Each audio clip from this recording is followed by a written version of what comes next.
Studio Boring Road Patna.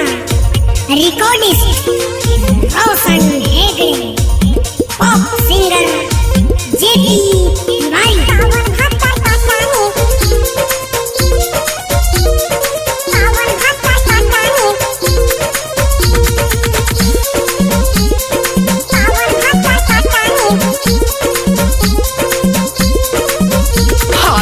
कौन भातर कटानी वाला मुकेलू भइल काट जैसा गलता से जरिया हो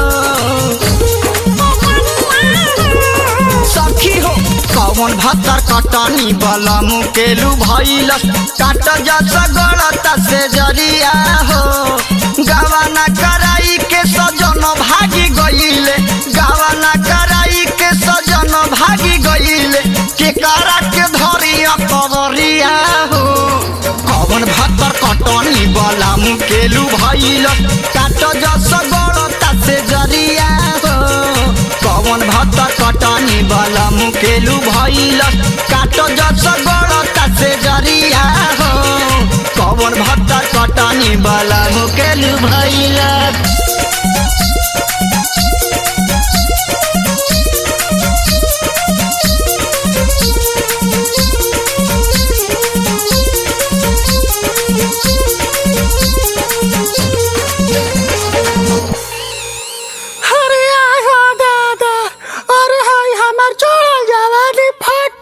बर्बाद होता है दादा।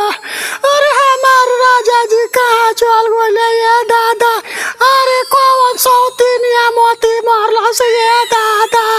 अरे अब हम के कृपा में सौकी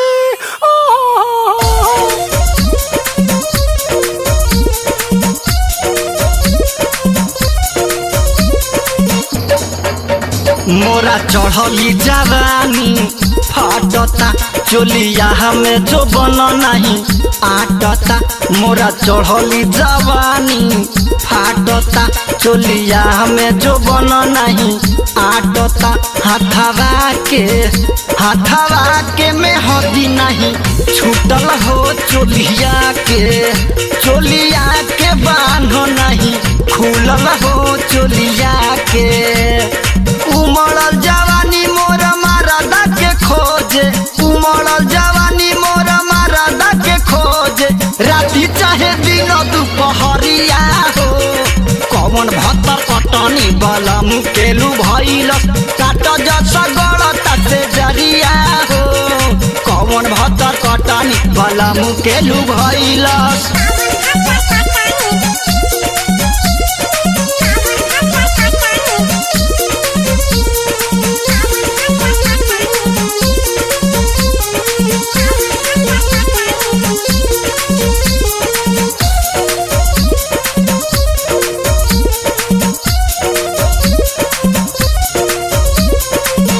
सवतिनिया बजर परोजी ओकरा मंगिया में कोयला दरोजी।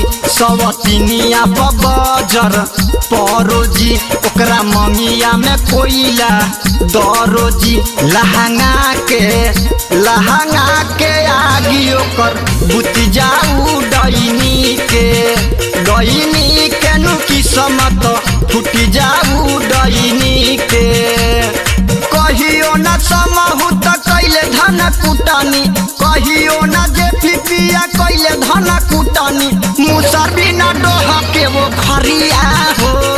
कौन भातर कटनी वाला मुकेलू भइल काट जसा गलता से जरिया हो।